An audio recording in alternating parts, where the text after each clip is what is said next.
masterpiece of journalistic work.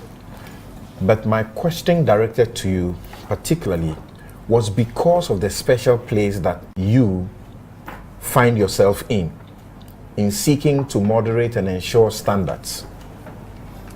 The petition to the NMC, I can, safely say it's a rehash of the rejoinder or the response. Yes. They said, and let's watch this, we ought to be patriotic to this country, not so.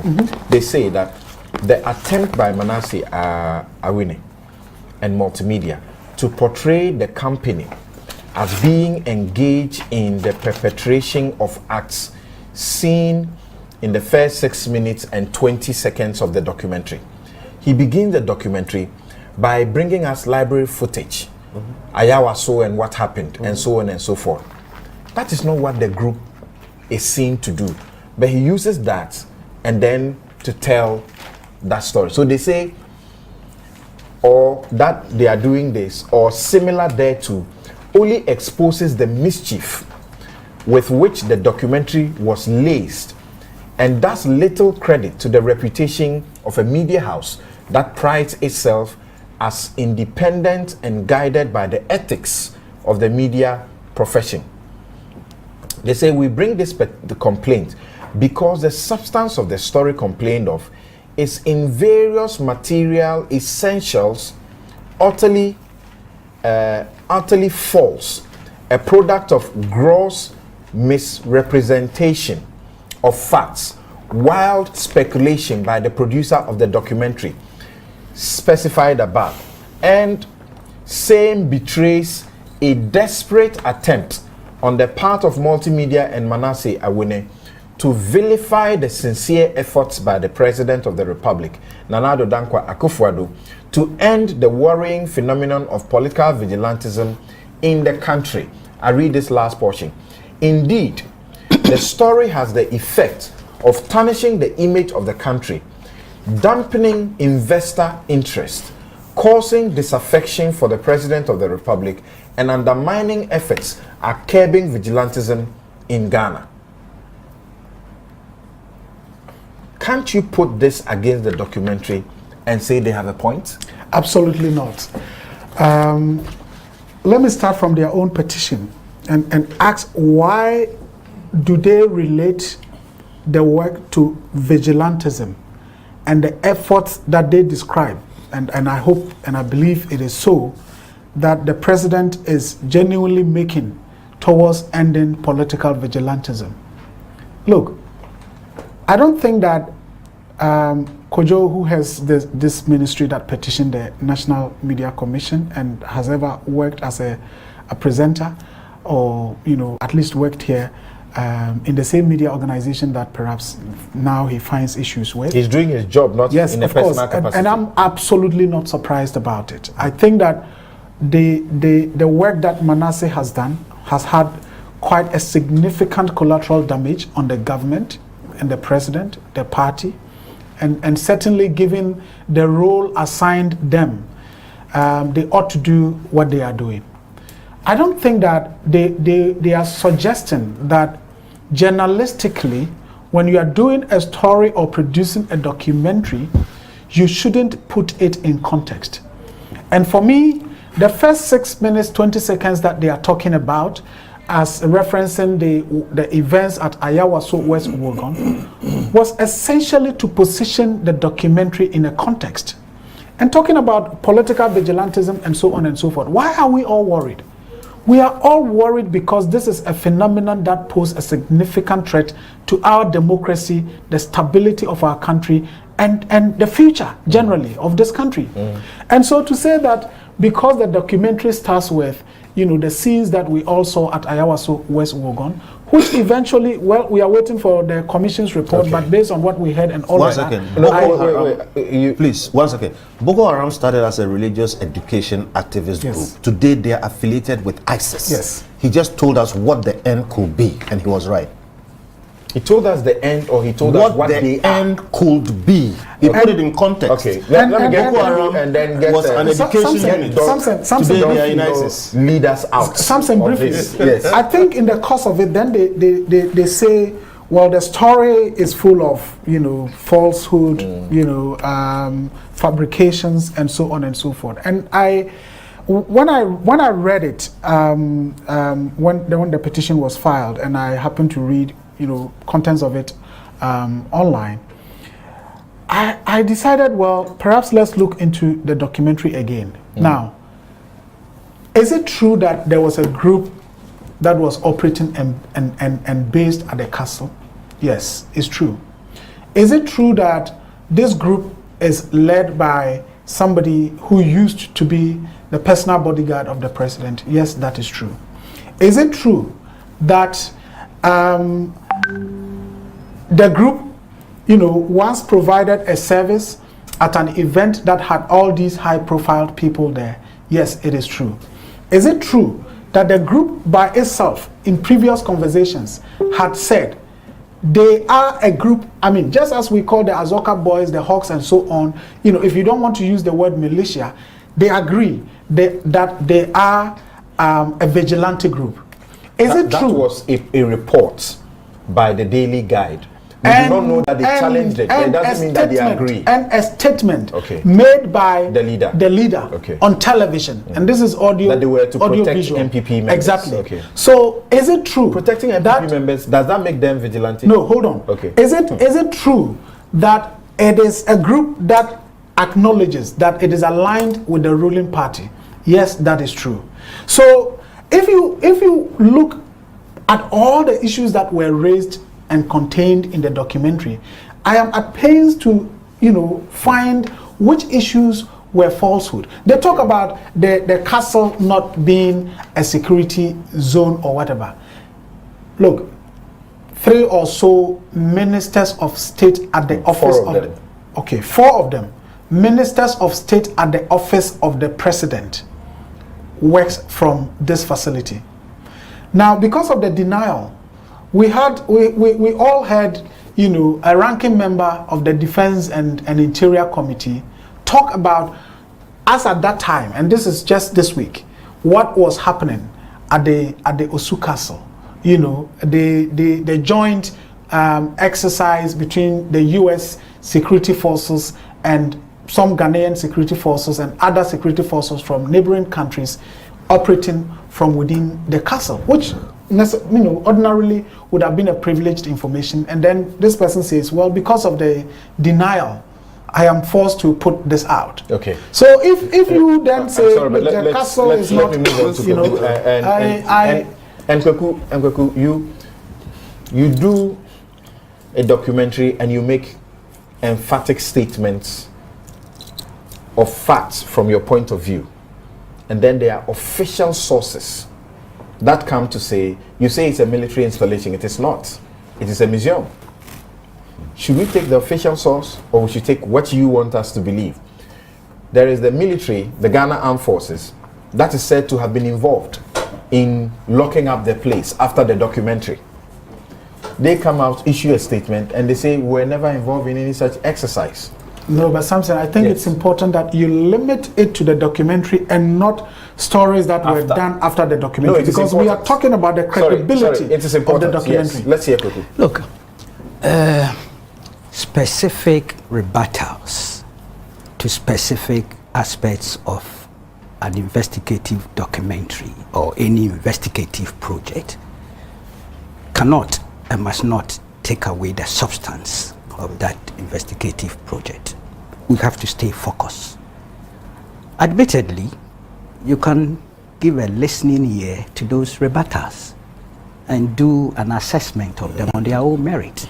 And some of those rebuttals may have merit.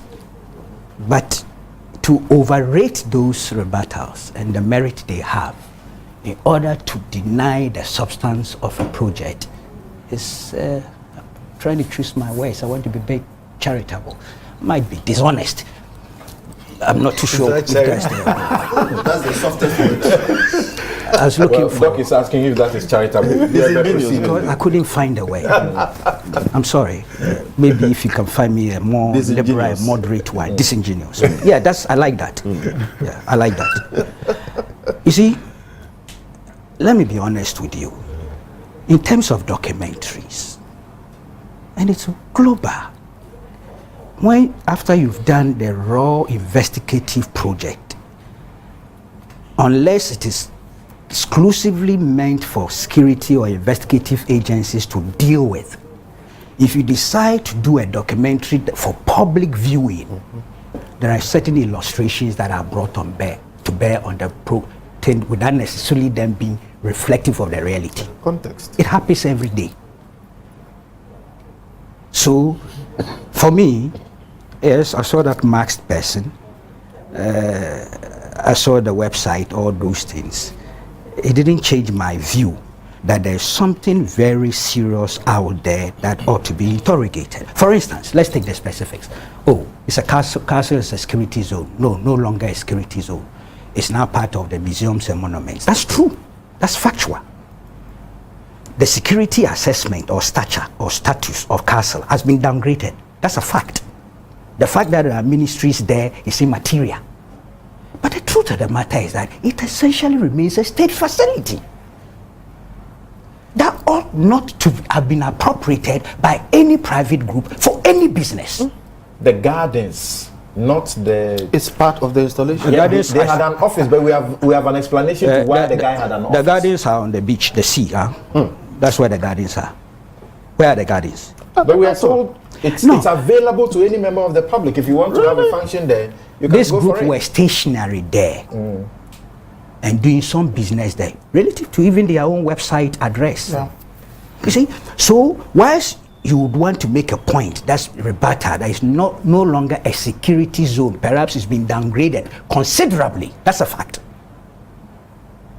And I don't see why any journalist I would want to challenge that. Because really, take that away, the problem remains. It's a state facility. Ought not to have been utilized by a private group of that nature and was given the chance to do so. I think the government concedes that that was an error. They should have. Yeah. But it's an error that cannot be underestimated. And in fact, when they were to be cleared, it took a combined team of police and national security personnel to get And them even out. if you watch the video itself, you see that the group had been having running battles. They had been having running battles with national security. Something that some of us were aware. Okay, in terms of their presence and operations in that facility. So, why waste time? I'm okay, you're going to National Media Commission. That's fine. That's a civilized, decent forum for a government to adopt. And that's what we should be encouraging. The group has gone to court. Again, I'm unable to challenge them. That's also civilized and decent approach. Right. Yeah, so we tackle those issues in those established. Because of even these two issues, I'm constrained in giving a full judgment or view on the issues. But something ought not to be hidden. The group had no business, earthly business, operating in a state facility. Then again, they've advertised their objects. Those objects come within a legal regime. If indeed those objects that they advertise, they operationalize them, if they did, because you see, when it comes to the fact that they put it there is immaterial, we must find evidence to the effect that they did engage in those activities. You are the lawyers. If there's going to be prosecution will be looking for that material evidence. If they indeed engaged in them, then the law must be activated for them to answer some few questions. So for me, the bottom line is in the Manasseh thing, the contest, and I'm totally with the contest. See, the militia, vigilantes, what are they? Militia in the heart of the nation. Yes, I have a problem with Professor Mensah-Bonsu's description. I did, from day one. See, these groups, there's been violence here and there. Kumasi, somebody was killed. NPP earlier in their headquarters and others, there were violence. Delta Force invaded a court. They went to the regional coordinating secretariat to remove the coordinating. These are all acts of violence of varying degrees. But I can tell you something. They have not yet reached even the point of the action troopers and action groupers. Okay. who were correctly described by Dennis Austin as paramilitary groups. They are on their way. Let me just refer to you, if you the struggle for power, 1954-56, this is by Dennis Austin, when he was talking about a paramilitary group, paramilitary organization of action groupers. That's the one for the NLM. They were then armed with cudgels, guns, and soda water bottles. Now he gives you some details, and let me read the details. Go ahead. It was not difficult to come by guns of the sort used by farmers for hunting in the bush. A soda water bottle, shaken violently and then held at the adversary, is a very nasty weapon. It had a further advantage that it could be made to appear innocuous. Thus, the usual defense offered by the action grouper, that's the NLM, or the action trooper, the CPP, if brought to court, was that the soda water bottles were for refreshment. You see, if you shook it, you shook it hard and threw it into the crowd, it blast and the bottles, like arrows, will spread. Indeed, the truth of the matter is that what we have today are not on the same level as the violence, the violence that they perpetrated. Look, we have party militants, party fanatics, party volunteers, party foot soldiers. They all misbehave. Party militia, the concept of militia, I don't see it today. We've had militias formed before in this country under the PNDC. We had the People's Militia, the Civil Defense Organization. They were armed, given few weeks training and armed. Last week, Isankuma was talking about one at Dekora. Yes. Go and check that record properly. When the incidents happened, there were attempts to actually give him clemency by the government prior to court. Post that, he went to court. High Court in Bolgatanga jailed him. He appealed here. I have assessed the court ruling, and he lost. But within 3 years, he was given amnesty and incorporated into the party. We have had militias in this country. Under this constitution, gradually, most of them phased out. Some were integrated in national security and other agencies like SEPS and the rest. They were integrated. The commandos are a special breed. They were not militias as such. They were regular soldiers, but trained in a specialized way, like the Nkrumah's Presidential Old Guard Regiment. Okay. So I think that sometimes the concept too is very important, the conceptualization. Because if the description is wrong, if you are not careful, your solution will be wrong-headed. So I don't agree. Right. So Kuku, on the basis of this exposition you have made, which there are many who find reasonable because they don't agree with Professor Mensah Bonsu's position or what is likely to become the Commission's position. Is it not the case that as a media house or a journalist, it is possible to make a concession and say, on the basis of this, I make a concession and I say on one or two of the counts that you raise against me, I'm sorry. No, you know what? It's like killing an ant with a sledgehammer. You're asking too much of a journalist. I understood exactly what Manasseh was doing. He picked a cue from Professor Mensah Bonsu. Exactly. Look, this is a commission of inquiry set up by the president. And the narrative was changed from vigilantes to militia by a member, and indeed, I salute her. I think she's a great woman. I've always admired her anyway. Right. It's not because of the commission. Okay. But she's great mind, solid mind. And she pushed it. Said this is warlordism and warlords and militia. The journalist, the narrative changed. So Manasseh fed into it. I don't think it's a substantive error. My view, to be honest with you, why waste time on that?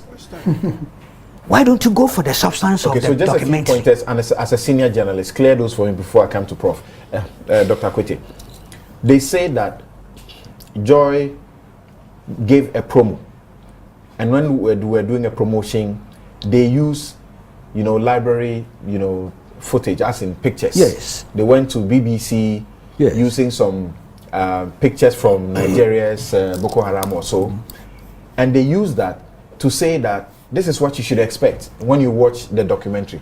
Government takes exception to that. See, government can make the point. That's why I said specific. They say that's misleading. And so what? That's a big Is that deal. Allowed as a senior journalist? Is that allowed? You see, I'm not a hypocrite, even though some people think I am. I sit here and make such a statement. Anas Aremeyaw Anas. That's a lot of documentaries. Some went to court. You better check the cocoa smuggling case in court. Yeah.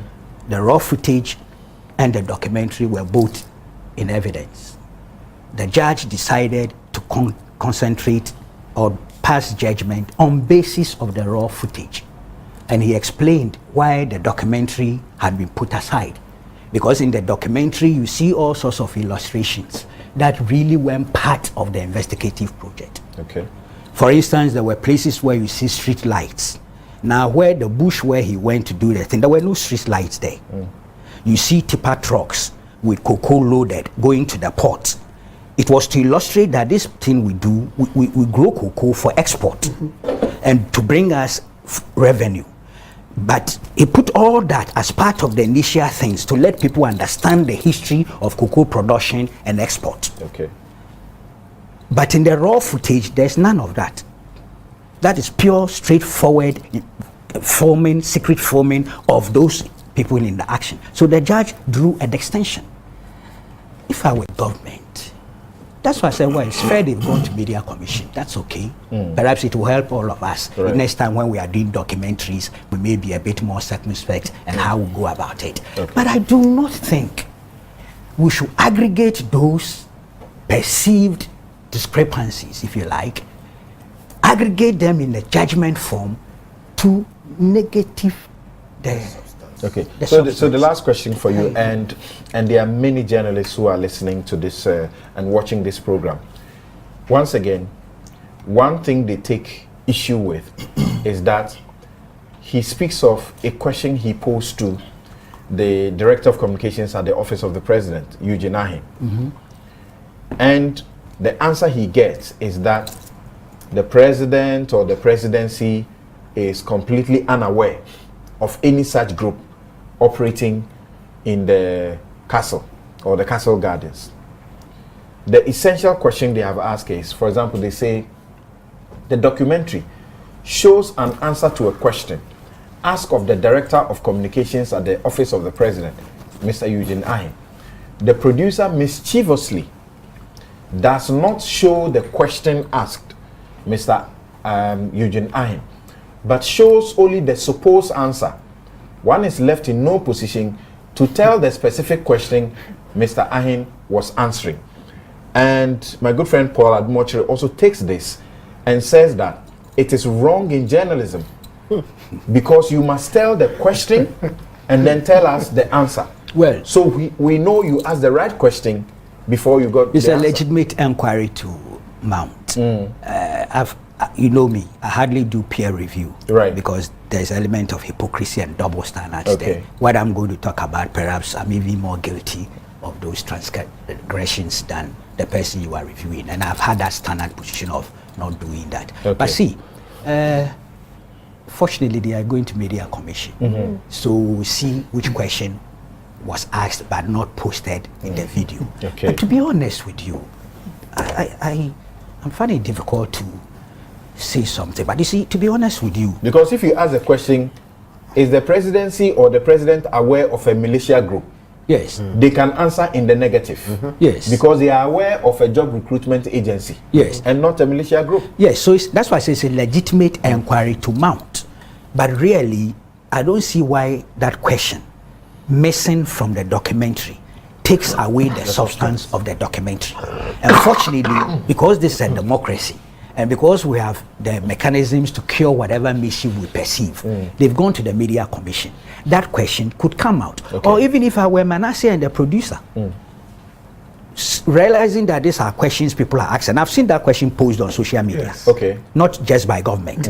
I would have put the answer, the question out there already. Because really, materially, it will not cause any fatal injury Okay, Koku, to the integrity before I of move the- to Prof. Akwete and you